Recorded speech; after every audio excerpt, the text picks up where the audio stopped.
Salut à toi public. Donc l'objet de cette vidéo, c'est de comprendre l'effet Doppler. Alors dans un premier temps, on va se placer dans la situation suivante.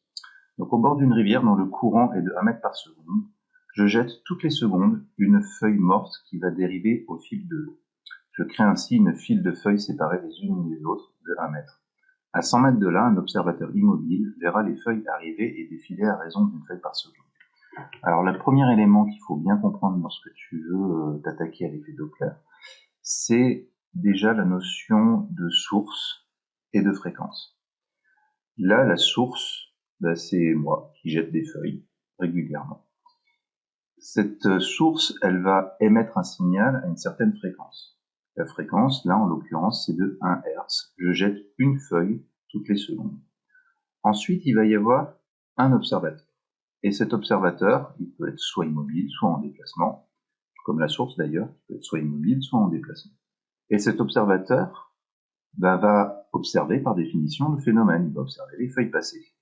Et en fonction de sa vitesse de déplacement, la fréquence qu'il va observer ne sera pas nécessairement la même. S'il remonte la rivière vers moi, évidemment, il va à contresens du courant et il va donc observer les feuilles avec une fréquence plus élevée.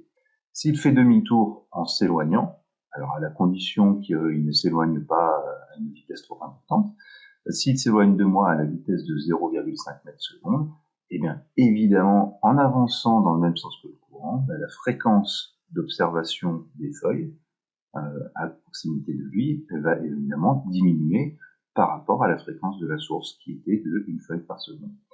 Et voilà, ça c'est un petit peu l'idée de cet effet Doppler, c'est la différence de perception de la fréquence d'un signal en fonction de sa vitesse de déplacement. C'est comme ça que fonctionnent par exemple les sismomètres qui sont sur le bord de la route et qui contrôlent la vitesse des automobilistes. Alors, dans un premier temps, si j'arrive à passer à la diapo suivante, voilà, cas numéro 1, s'il remonte la rivière, donc à raison de 1 mètre par seconde. Donc je te rappelle, moi je suis positionné, je suis fixe, je suis une source fixe, et la fréquence de ma source c'est de 1 Hz. Je jette une feuille toutes les secondes dans la rivière. Maintenant, si l'observateur remonte vers moi, évidemment la fréquence va augmenter. On aura une fréquence de 2 Hz pour la fréquence d'observation des feuilles. Cas numéro 2. Si maintenant la personne, l'observateur, fait demi-tour, donc il a une vitesse de déplacement. S'il a une vitesse de déplacement de 0,5 mètres par seconde, eh bien, il va dans le même sens que le courant. Donc la fréquence d'observation des feuilles va être de 0,5 Hz. Maintenant, si il descend la rivière avec la même vitesse que le courant, à savoir 1 mètre par seconde, on peut considérer qu'il va rester sans arrêt à proximité de la même feuille, et donc on a une fréquence nulle. Voilà, il a une fréquence d'observation des feuilles nulle, de passage des feuilles à proximité de lui qui est nulle. Alors l'effet Doppler, il fonctionne avec toutes les ondes. On les utilise dans les ondes électromagnétiques dans les sismomètres, mais tu as certainement déjà pu l'entendre au bord de la route quand il y a un véhicule qui passe à proximité de toi. C'est souvent le cas des ambulances, des pompiers, parce qu'elles émettent un signal sonore de fréquence fixe. C'est la différence de perception de la fréquence sonore.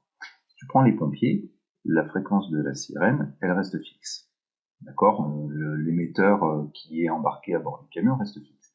Par contre, lorsque le camion de pompier est en rapprochement de toi, voilà, quand il se rapproche de toi, cette fréquence sonore, elle est plus élevée que la fréquence d'émission du camion.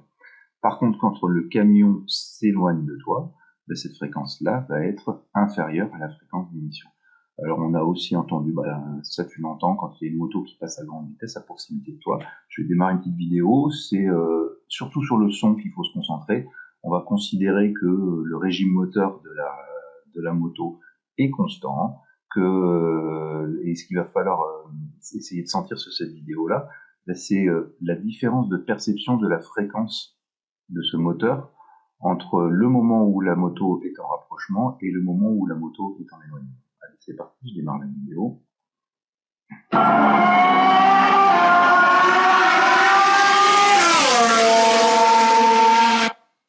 Voilà, donc là je pense que tu as bien perçu cette différence de fréquence.